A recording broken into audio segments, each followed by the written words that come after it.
ഇന്ന് ദേശീയ വായനാ ദിനം. വായന മറക്കാതിരിക്കാം. ജൂൺ 19 ദേശീയ വായനാ ദിനം.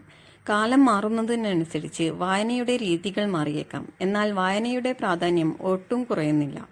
മാർഗമേതായാലും വായന മരിക്കുന്നില്ല. വാളിനേക്കാൾ മൂർച്ചയാണ് വാക്കുകൾക്ക്. അതുകൊണ്ട് തന്നെ വാക്കുകൾ ഇഴചേർത്തു വെച്ച പുസ്തകങ്ങളുടെ വായനയാണ് മനുഷ്യന്റെ മാനസിക വളർച്ചയ്ക്ക് ഏറ്റവും അനിവാര്യം. ഒരു നല്ല പുസ്തകം ഒരു മികച്ച സുഹൃത്തിന് തുല്യമാണ്. ലോകം എത്ര മാറിയാലും വായനയുടെ പ്രാധാന്യം കുറയുന്നില്ല. ഓരോ കാലത്തെയും സാഹചര്യങ്ങൾക്കനുസരിച്ച് വായനയുടെ രീതികൾ മാറിയേക്കാം. തൊട്ടടുത്ത ലൈബ്രറി ആയിരുന്നു പഴയ തലമുറയിലെ ആളുകളുടെ വായനാവേദി. അവിടെയുള്ള പലതരത്തിലുള്ള പുസ്തകങ്ങൾ വായിച്ചും അറിവ് പങ്കിട്ടുമാണ് മുൻ തലമുറ വായനയുടെ വിശാല ലോകത്തേക്ക് നടന്നു കയറിയിരുന്നത്. എന്നാൽ കാലം മാറിയപ്പോൾ ലൈബ്രറിയുടെ പ്രാധാന്യം താരതമ്യേന കുറയുകയും വായനയുടെ രീതിയിൽ ചില വ്യത്യാസങ്ങൾ സംഭവിക്കുകയും ചെയ്തു.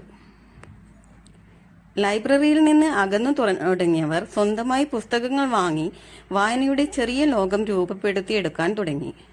പുതിയ തലമുറ വായനയിൽ അല്പം പിറകിലാണെന്ന് പൊതുവെ വിലയിരുത്തലുകൾ ഉണ്ടെങ്കിലും പുസ്തകങ്ങളെ ഡിജിറ്റൽ രൂപത്തിൽ സ്വീകരിച്ചു തുടങ്ങിയെന്നത് ഭാവിയിലെ വായനയ്ക്ക് വലിയ പ്രതീക്ഷ നൽകുന്നതാണ്. മാർഗമേതായാലും വായന മരിക്കുന്നില്ല എന്ന വലിയ പ്രത്യാശ. എല്ലാ വർഷവും ജൂൺ 19 ദേശീയ വായനാ ദിനം ആചരിക്കുന്നത്. മലയാളിക്ക് വായനയുടെ വിശാലമായ ലോകം തുറന്നു തന്ന PN പണിക്കരുടെ ചരമദിനമാണ് ജൂൺ 19. ഒരു ഗ്രന്ഥകാരനായി ജീവിതം തുടങ്ങിയ PN പണിക്കരുടെ കഥ ജനങ്ങളിൽ വായനയുടെ വിത്തുകൾ പാകുന്നതിന് ഏറ്റവും മികച്ച രീതിയിൽ സ്വാധീനം ചെലുത്തി.